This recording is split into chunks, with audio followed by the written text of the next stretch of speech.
Welcome back to the Sci-Fi book layout project part 2. In this tutorial we're going to go over how to do some extra masking, free transform tool to sort of start to combine different parts, and then use a couple of adjustments to basically try and make the tonal aspects of the image match better.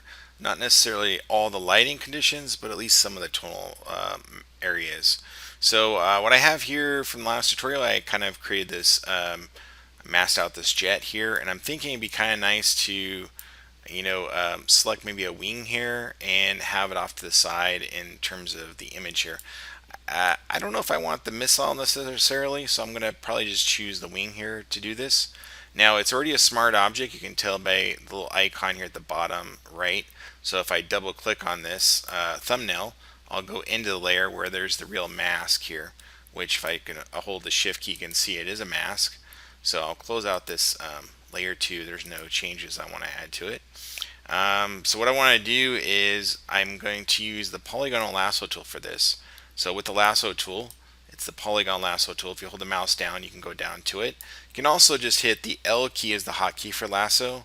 And then if you hit Shift L, you can navigate through the different Lasso tools to get to the Polygonal Lasso tool.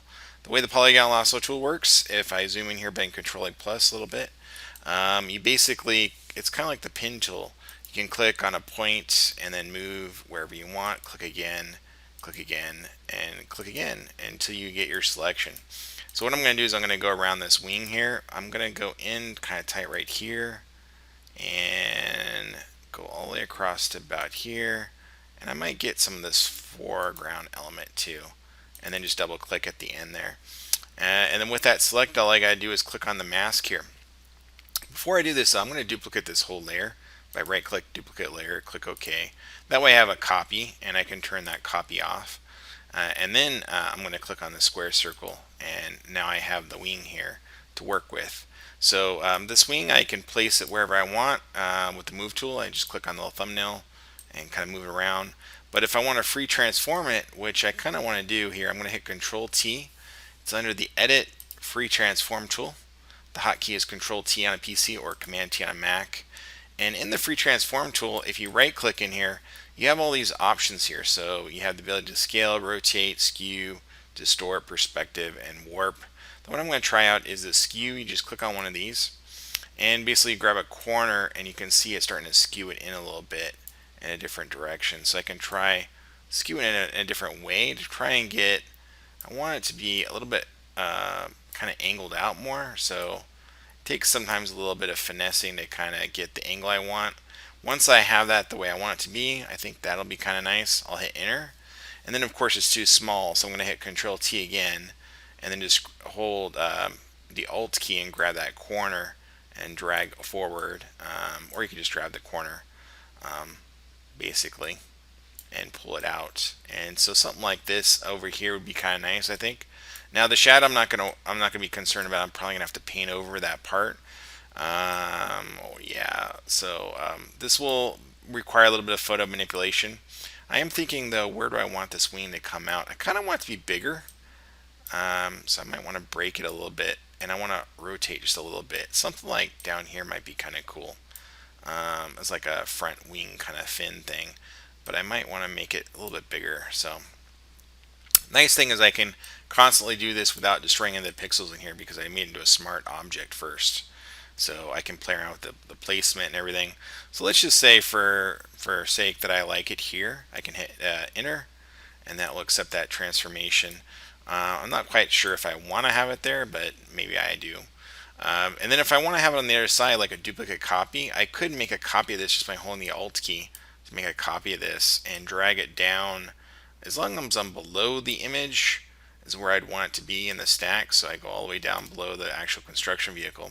Then it would be behind it, and then I can hit Control T and then right click in here, and flip horizontal is very popular here because then you flip it the other direction, and you can see it over here, you know, how it's on the other side, and then I can angle it and kind of skew it in. This isn't exactly going to work though, just because of the angle of the shadow and the line and stuff, but if I wanted to, some images I can do this with. I think it'd be better just to take the other wing and kind of set it on the other side. So I'm actually going to delete this layer Sometimes you just try things out and think about it and go, nah, that's not going to be a good idea. So I'll go back to the original photo. Thankfully, I have it still. And I'm going to isolate it by holding the Alt key on this. And this time I'm going to use the Lasso tool here and just kind of, again, go around this wing and click around. So I get like something like this. And I'm not making a perfect selection because I might modify this and add some other things to it later on. But now I can click on the square circle to mask it out. And then I can hold the Alt key on this eyeball to bring everything back. And at this point, I'm going to drag this all the way below everything in the stacking layer here. And so now it's behind everything and I can see it back here. And then I could free transform it and warp it. So you kind of seen that process, but you just right click after you hit Control T and maybe do some skewing. So once I skew it in place, I can get it to kind of match the sort of perspective that's going on with the other wing. So a little bit of work here to kind of get to come together. But once I have it in place, maybe I'll accept that and then hit Control T and just rotate a little bit. Something like that is good enough, I think, for right now. And then now I've got like these sort of wings in the front here. So the next step is to kind of see how tonally I can match it with the other images in here. So the way you do this is you add a black and white adjustment layer. So I've already have one on here. But to add a black and white adjustment, all you gotta do is click on the top layer here, go to your adjustment palette and click on the black and white adjustment, which is this one here, the black and white. Once you do that, you can basically double click on the properties, collapse that, and just leave it on temporarily. You can always turn it off by turning off the little eyeball there. But with this on, you can see a little bit easier in terms of the tonality of how certain things are matching or not matching. For example, the wings here I think need to be a little bit darker compared to the darks here. So what I'm going to do is select this wing here to start with. Just make sure I'm on the correct layer. And I'm going to add in the adjustments palette a levels adjustment. So that's the second one up here in the top. And as soon as I click on that, I'm going to click on this little icon to clip it so it's only affecting that layer. So if we scroll down here a little bit, you can see it's clipped to just this layer here. So you can tell that by the little arrow drop down here. You can hold the Alt key between the two layers to unclip, and that will unclip it or reclip it. And but the nice thing about that is it'll only affect the plane here. So the thing I'm thinking about is bringing in the black needle in a little bit to make it a little bit darker. And then I could even bring in the highlights a little bit. So you can manually do it that way. Another way you can do this, I'll go ahead and bring these back to where they were. You can select these little eye drops. So I can click on this little black eye drop and select black in the photo that I kind of want to match. So maybe this one here. And you can see now it's gotten overall kind of darker here. And then if I want to match the highlight, which is the bottom one here, I can click on a highlight here and it will kind of match the highlight there. So sometimes that works really well. So just grab them in black and white, and then let's zoom out here to kind of see. So that plane now starts to look a lot better. It starts to match better. So I'm going to double click on the properties again and turn off the black and white adjustment. So now you can see the results. So I just repeat that same process with the other wing. So the only problem with the levels adjustment, any kind of adjustments you do, sometimes you'll create a higher saturation. And you can kind of see that the colors here are starting to saturate a little bit. I'm going to put textures on top of here to kind of unify the surface and probably paint over it and stuff. So it's not going to look exactly like this. But if I wanted to start that process now, I'll just kind of show you that real quick. All you got to do is go to the adjustments palette and click on hue saturation adjustment. And then click the little clip icon since it is above the levels here. And then bring down the saturation a little bit. And once you do that, if I brought it all the way down, it'd be black and white. We don't want that, but start to bring it down, then it calms down that saturation a little bit.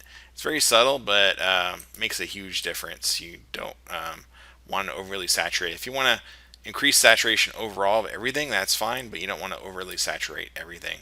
The other part that I may want to decrease more of the saturation is the actual construction vehicle here, which I have a hue saturation adjustment already. So I think I just need to bring it down a little bit to desaturate just a tiny bit more. And that looks pretty good. So things are starting to come together.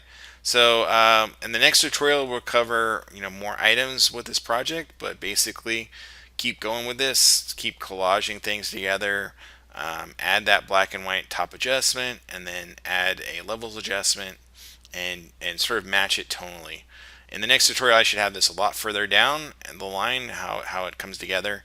We'll talk about how to start painting and really starting to fit this together with textures also.